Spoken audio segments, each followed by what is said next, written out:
Welcome to Lifestyle by Design, helping you solve everyday challenges. I'm Karen Jacobs, a professor in occupational therapy at Boston University and a Brookline Rotarian. My co-host, Andrea, can't be with us today, but she'll be back on the next episode. I'm very excited about today's episode because we're celebrating occupational therapy. April is Occupational Therapy Month, and on our show today we have two guests. They are both Boston University students in occupational therapy, so I'm going to welcome them now. Welcome, Diana, and Hi, Karen. welcome, Carol. Hi, Karen. So let's start at the beginning. How did you find out about occupational therapy? So, for me, that was a fairly long, tenuous journey. In my undergraduate career, I started off as a fashion design major. Ooh, I could see that. Yeah. Yes. So, but that was a very long time ago. That was many career trials ago. But the reason I started with that was because I really wanted a creative profession, something where I got to express creativity.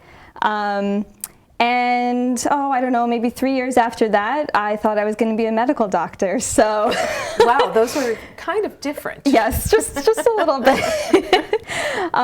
But the reason for that was I really wanted a profession where I felt useful and I felt like I was contributing to individuals and the society in some kind of really meaningful way. And so eventually, after much searching, I found OT, which felt like a good merge between those two things. So your major ended up being psychology, Psychology, right? Yep. And so you graduated from school and you started working also. And yes. Did that help you discover occupational therapy Absolutely. as well? Yeah. What were you doing? Yeah, so after I graduated from Marist College in upstate New York, I was still living in New York and I worked for a company called Greystone Programs. And they were a wonderful nonprofit situated in Poughkeepsie, New York, that provided just a myriad of services to people with disabilities. They had programs for adults and kids alike. I assisted in many of those programs, but my primary position was that I ran a classroom and an after-school program for teenage boys with autism. And I mean, I haven't worked there for 2 years now, and I still communicate with those boys and their families so often. And just that was the sense of meaningful contribution that I was looking for, working with those wonderful, crazy boys and feeling like I was having an important impact on their lives. That's great. So when you were doing that, were you taking prerequisite courses to apply to OT school too? No, actually, so I finished up my prereqs with my psych major because it was towards the end of my undergraduate career that I was starting to narrow in on occupational therapy. So I had all those prereqs taken care of, but then it was my first job out of college that kind of confirmed everything for me. Great, thank you. Yeah. Carol, how about you? I had a slightly more direct path than Diana, which I think has pros and cons. Not hard to do. Not as much soul searching. I knew for a long time that I wanted to have a helping profession. I started off wanting to be a child life specialist, which is someone who works in a hospital with children, really helping them play while they're being a patient, helping them also still be a kid. That just sounded like a lot of fun to me. I never wanted to be a medical doctor, and so knowing I wanted to work in healthcare and helping people, I had to kind of navigate, how can I do that and not go to med school? And I also majored in psychology at the University of North Carolina at Chapel Hill. And through some of those classes, I became more aware of different health professions and found occupational therapy one day in the Career Services Library. And something that was really important to me is my family background. I grew up with one of 4 girls. I'm the third of the 4. My oldest sister, her name is Margaret. She has several different disabilities, both physical and cognitive, as a result of a brain tumor that she survived when she was just a baby. And growing up with her really influences how I see the world. I know not to take little things for granted, and I know how to really, I think, communicate with people of all different backgrounds. And so on that day in career services, I found occupational therapy.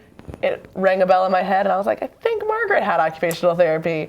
Picked up the phone, called my mom, did a lot of research on it, and thought it sounded really great. And so then I sought out different volunteer opportunities through hospitals or summer camps for kids with special needs, and just the fit worked. It was perfect for you. Yeah. It was perfect.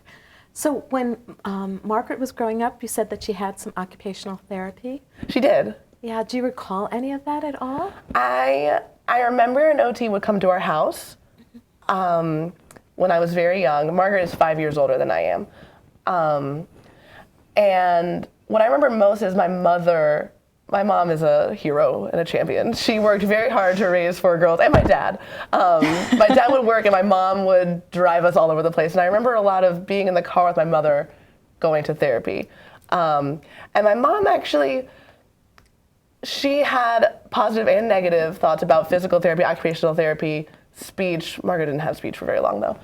And hearing her side of the story really impacted my career choice, because I knew I wanted a career that worked with families and worked with the whole unit rather than just one person, because for most of us, we don't really come in units. We're, intermixed with everyone. We have big social connections, and I knew that was a really important part of my life. And one of my favorite things about occupational therapy is that we are not only client-centered, but family and community-centered as well. That's great. In fact, I'm going to put you on the spot, both of you. So for people who watch our show who don't know what occupational therapy is, maybe just explain it in your own words. Either of you could do it, or both of you. Let's both give it a shot. Yeah, you want to tag team it? Yeah, let's tag team. All right, you start. Okay, so occupational therapy, I mentioned how I was always looking for a profession that combines helping people and expressing creativity, and I think that's a good way to give a broad look at occupational therapy, because one of its main goals is to help people come up with creative solutions for when they're facing problems in their life, or maybe they haven't experienced a problem yet, but you want to proactively prevent things. Yeah. What do you think? I completely agree with that. I think that one of my other favorite things about occupational therapy is that it doesn't have to necessarily be reactive. You can be proactive. People of all ages and all ability levels can receive occupational therapy, and the role of the occupational therapist is really to work with their client to enable the client to live their best life possible, and they collaborate developing strategies or plans or adaptations in order for the person to be as fulfilled as they want. Yeah. That's great, to help them live life to its fullest, which is the Yes. tagline for AOTA. So, we're celebrating occupational therapy, and for me, my degree was in psychology too, and I actually thought I was going to be a physician as well. Oh my gosh. And then at the last Not for minute, changed my mind and ended up doing some preschool primary education, getting my degree, but I never heard of occupational therapy. And I was searching for something. I felt like something was missing. And I found occupational therapy through some of my ability to do arts and crafts. I was at a craft fair, and I had a leather business and a little bit of a ceramic business, and I set up next to a potter, and her work was beautiful. This was in St. Louis, and I remember looking over at her, and she had this big book, and it said anatomy on it. And so I walked over and I, introduced myself and said, your work is beautiful. I said, why are you looking at an anatomy book when you're a potter? And she said, well, I'm becoming an OT. And I'm like, what do you think I said? What is it? So she said, hey, after the show, I have to go dissect my cadaver. Would you like to come with me? And I said, sure. And so that started a very long friendship, but also inspired me, because just like you were talking about, something creative, and you were talking about working with people, but being able to work with groups of people, families, occupational therapy tied everything together for me. And for me, I can say it has been the best career, and it keeps going because there's so many opportunities. So I want to do a switch like that now. So you're in OT school, you're almost finished. You're going to be going out on what we call level 2 field work, which other people might call internships. You'll be going out on 2-3-month ones. What is it like now that you've experienced being in school, going out? What's OT like for you now? OT is even better for me now, honestly. The structure of the Boston University program is very theory-based, and fresh out of college, wanting to finally take classes in something that I was interested in, theories were the last thing I wanted to learn about. And now, from the other side of the program, theories, they've given you, or they've given me, I don't want to speak for you, just a better way of looking at people, not even just clients, just all people, and really understanding where people are coming from, why they're doing the things that they're doing, and how many different ways, as an occupational therapist, I can help them. And so that makes me really excited and a little overwhelmed because there's so many roles an occupational therapist can have in so many different settings. And I thought I knew what I wanted to do when I came to occupational therapy school, and now I have a lot more options. Well, you do. And you know, one of the things I always say to students is, don't make a decision yet. Go out and experience as much as you can and try so many different things to see what fits. And right now in occupational therapy, what is so exciting is that the public really wants occupational therapy. They're requesting it.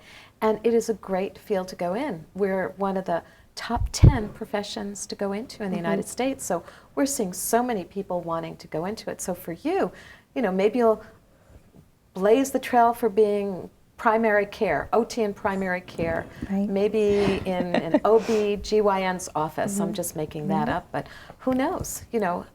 And then you have done something really special too in the program, and maybe you can share what you were doing in the open lab as well. Oh, absolutely. Oh, yeah. So that's, I mean, what you were saying, Carol, that's exactly what I love about OT, is that it, within itself as a profession, it is so diverse. There's so many different kinds of opportunities. And so I had a really great one. The summer between my 2 years of occupational therapy school, I took part in a program called Open Style Lab. It's hosted by the Massachusetts Institute of Technology, and once again, the theme is coming forth. It really met for me a cross between helping people and creativity, and also my secret past in fashion design. Because It was so perfect for you. Yeah, it was perfect. Because this was a program centered around developing adaptive clothing for people with disabilities or specific needs. So some projects that came out of this, we all worked together in teams of 3. So every team had a design student, every team had an engineering student, and every team had an occupational therapy student. So I was that OT student for one of these teams. And my team was given a client in the Boston area, and that client was New England Center for Children. And essentially, we went in, we interviewed the staff, we interviewed some of the students there, and we interviewed some of the administration, and we said, you know, what is not working here? And it was pretty evident from the first second that we walked in what wasn't working, because a lot of the staff were actually wearing batting helmets. And so we were asked to come in and try to design something that the staff could wear as protective device that fits into the school environment better. And you know, I think it's important to mention that the staff are wearing these protective things, you know, not because their students are so violent, but because the staff, it's their role to intervene if a student is ever having aggressive behaviors towards him or herself. You know, so they're doing very good work, and the staff there was excellent. But they were having some concussions and various other injuries, some whiplash. So ultimately we went and we designed a sort of baseball cap looking helmet, although I'm very tentative to use the word helmet. We've been referring to it as headgear. because we want to remove that stigma, because that was the whole point of this, that you can design something that is helpful but doesn't look like it only belongs to someone with a disability. And yeah, so we designed our product. It was called EduCap, and it is called EduCap. It's still there. It still exists. And yeah, and ultimately, the feedback I get from it is people say, no way could that protect you, because it looks like a baseball cap, but I can attest, because it has been on my head and it has been tested on my head, you do feel protected. So. That's great. That's great. And so you got to apply all your creativity to this. Yeah. And in an interprofessional team, which is really Yes, which important, was because great. as occupational therapy is evolving as a profession using theories and evidence literature, of course, we are working as interprofessional teams, and I think that's Yes. important. So I'm going to make a shift to another project that you did while you were in school. Maybe talk about how you started writing and illustrating a children's book. Sure. Yeah.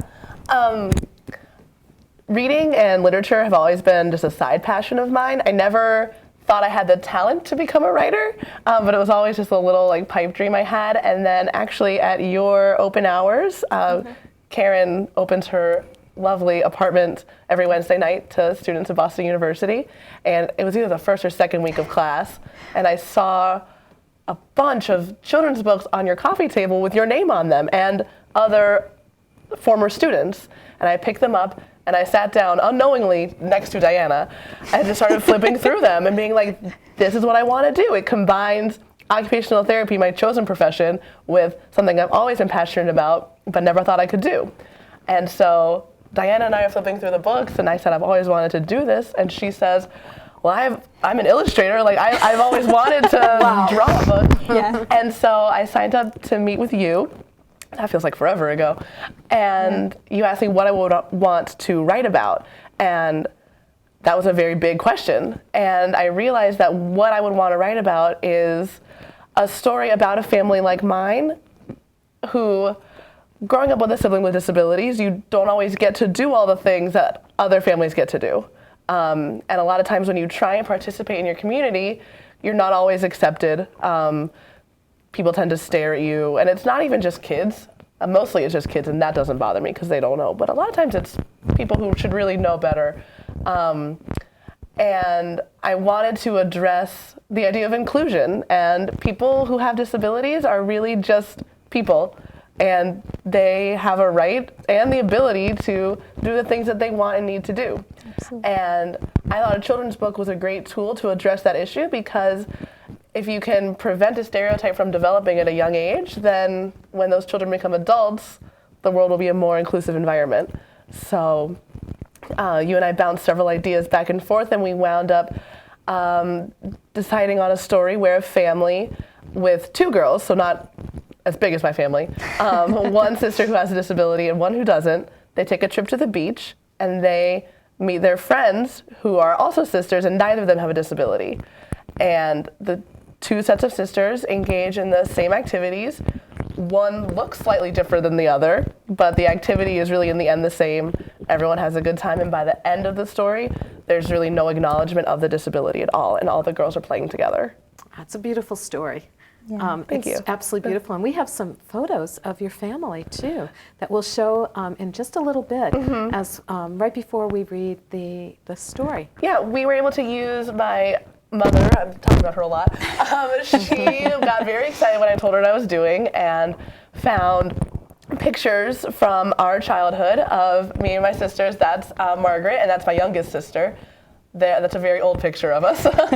But that's all of you, your mom and dad? Yeah, that one was pre-Janet, though. I figured that was. And so I lent them to Diana so that she could have a better understanding of the different kind of adaptations that are available to use on the beach, because a beach wheelchair, as you can see, it's an interesting object. Sure. Yeah, but they're fun. No, we used to, when either it was too hot for Margaret to come down to the beach, we would take the beach wheelchair out on our own and like push each other on it because it's fun. That must have been great, and you felt very included and special. Yes, and it's just a way of realizing that, hey, like, not necessarily people with disabilities need to use these. Like, they're fun, they're cool. Absolutely. Yep. So, Yeah. Carol approaches you. Yes, Carol approached me, and it's funny because she's talking about how much her family impacted her, you know, in her whole life, but especially in the making of this book. And the same goes for me. I mean, I get all of my artistic talent from my mom. And We're going to look at some of the photos that you're, you know, are they oil paintings? What kind of medium does your mom work in? so she would never brag about her own work, so I'm here to do it for her. Yes, so we have a picture. What medium would this be? Yeah, so this was oil pastels. Wow. This hung in our living room for, I don't know, the first 20 years of my life. Great. You know, but she's a jack of all trades, or a Jill of all trades. I guess that's the inclusive This is terminology. This is absolutely beautiful. Yeah, this came out around Christmas time. Again, oil pastels. But yeah, she's very good with all mediums. There's just, you know, some sketching. And then we have a lovely picture of you and your mom together. Yeah. Where is that? That is actually, so my family now lives in Pennsylvania. We moved there from New York. And that is at I want to say Shahola Waterfalls in Pennsylvania. But yeah, we get very often that we look very similar. And I take pride in that because she's a pretty amazing woman. That's so. great, I'm sure. And both of you are saying such special things about your family. And our family influences us, right? And inspires us. Absolutely. And I think your family was such an inspiration for writing the story, and your mom was such an inspiration for you doing the Yeah. illustrations. Yep. So what was it like to do the illustrations? Oh my gosh. It was so much fun. I mean, mostly because I was working with one of my greatest friends over here, and with you, Karen, too. I mean, I feel like we had a very good sense of teamwork We sure did. while working on this book together, which made it a really enjoyable process. And I know you guys reiterated a couple times, like, I don't want you to feel overwhelmed with these illustrations, but the reality is this was a nice kind of mental break from everything else going on while you're in the midst of graduate school. Because just illustrating alone was fun for me, but being able to do so, you know, drawing character from pictures of your family, it was really fun. That's great. Can I Yeah. jump in with a funny story? When you were working on the preliminary sketches for the story, you sent me one of the sketches, and it was like very lightly illustrated. It was not by any means complete, Yeah, not but at I really all. wanted to show my mom, and so I sent it to her, and she called me right away and was like, "That's Margaret! That is Margaret!" And then she was just so excited. So. Oh, that's beautiful. Well, you know what I'd like you to do? How about reading the story? Absolutely. Okay, here we Yeah. go. All right. So our book is titled Sisters at the Beach. I don't know, Carol, would you want to read the dedication before I begin with the story? Yes. Or? Okay. This book is dedicated to all kids with disabilities and their siblings, especially my own sisters. I hope this story shows you how much you mean to me, and that this dedication makes you more willing to let me borrow your clothes. Oh, that is so sibling, right? Wait. I love you. Oh, there we go. Pardon. You know, I still don't believe it. All right, so now, the story. My name is Liz, and I'm 6.5 years old. I have a big sister named Jeannie. She is 9, almost 10. Jeannie has to use a wheelchair because she cannot walk. Her left leg is not as strong as her right leg, and her left arm is not as strong as her right arm. Jeannie doesn't talk too much either, but she sure does smile a lot. Jeannie always lets you know if she is happy or sad, but most of the time, Jeannie is happy. Jeannie's a bit different than some girls, but that does not stop her from being a great sister. She plays dolls with me, and we even build sandcastles together. Today, Mom and Dad are taking us to the beach. We pack our sand toys, a cooler, the sunscreen, a beach umbrella, beach chairs, and Jeannie's toys and kiddie pool. Then we head down the ramp to the beach. Oh, look, I say, there's my friend Tina and her big sister Michelle. We set up our chairs beside them. Why is your sister sitting in that funny-looking chair? Tina asked me. Jeannie needs this chair to help her move around on the sand, I tell Tina. We like to explore the beach together. Oh, we like to go for walks too, says Michelle. I take out the special paddle that Jeannie uses to play catch. We toss a ball back and forth. What is Jeannie holding? Asks Michelle. That doesn't look like how we play catch.